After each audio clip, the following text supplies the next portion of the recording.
Hello everybody, this is Dragonzilla here.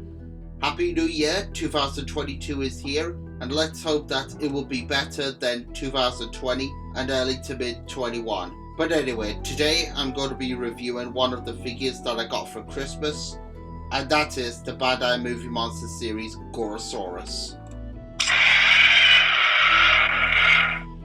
Now over in Japan, at the Godzilla store, there was a poll where fans could vote on a kaiju that should be made for the Bandai Movie Monster series line, and surprisingly, Gorosaurus won. So yeah, instead of the usual King Ghidorah, Mothra and Shin Godzilla, to name a few more regulars, an obscure kaiju got the most votes.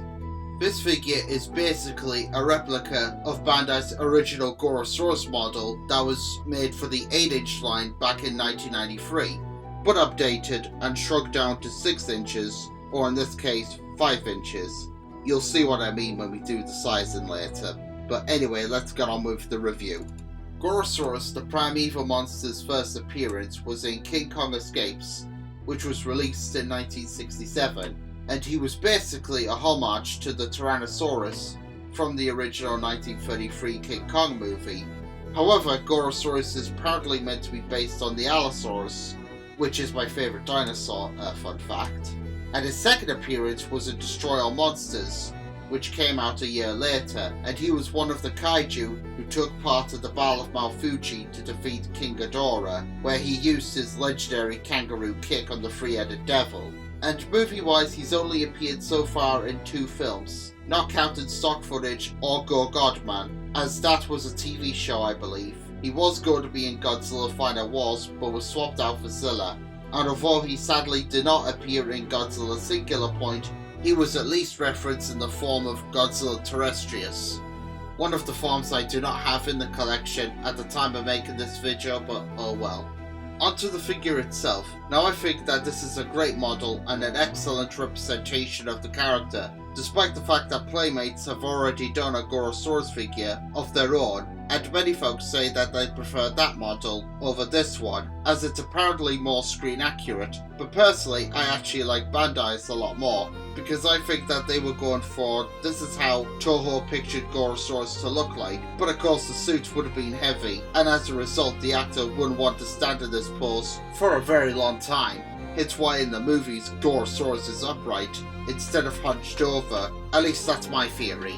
I've heard some people say that the head on the Bandai figure is too short, but I don't mind it, and some folks say that Gorosaurus was a light grey colour scheme in the movies, which he was. However, I think there are a few shots where he appears to be a green colour.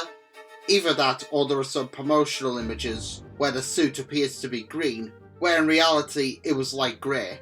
Whatever the case, I still love it, and I'm not really fussed about it since green is my favourite colour along with red.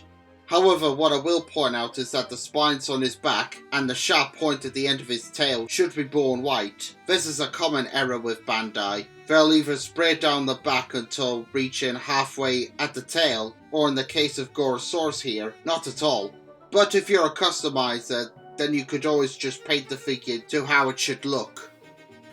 So with the articulation, well, like with most figures, the arms can move up and down.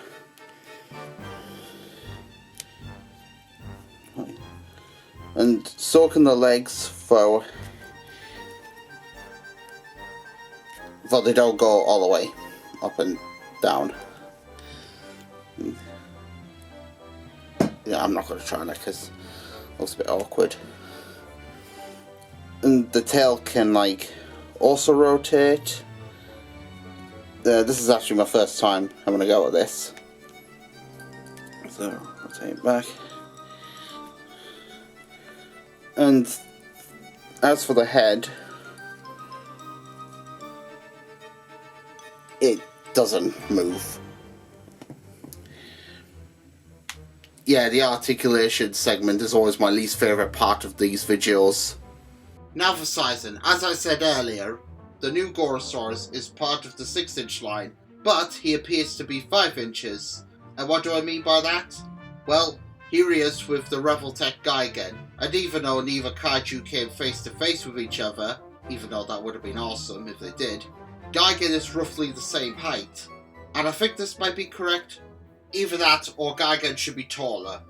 I'm not sure, I never looked up the sizing of both characters.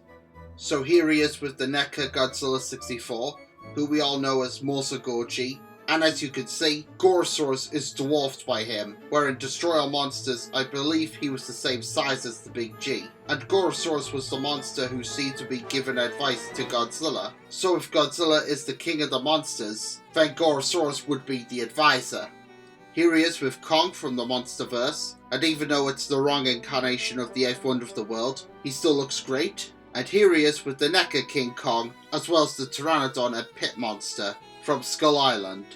And for a bonus sizing, since Gorosaurus is meant to be an Allosaurus, here he is with the Allosaur brothers, Alex and Alfred.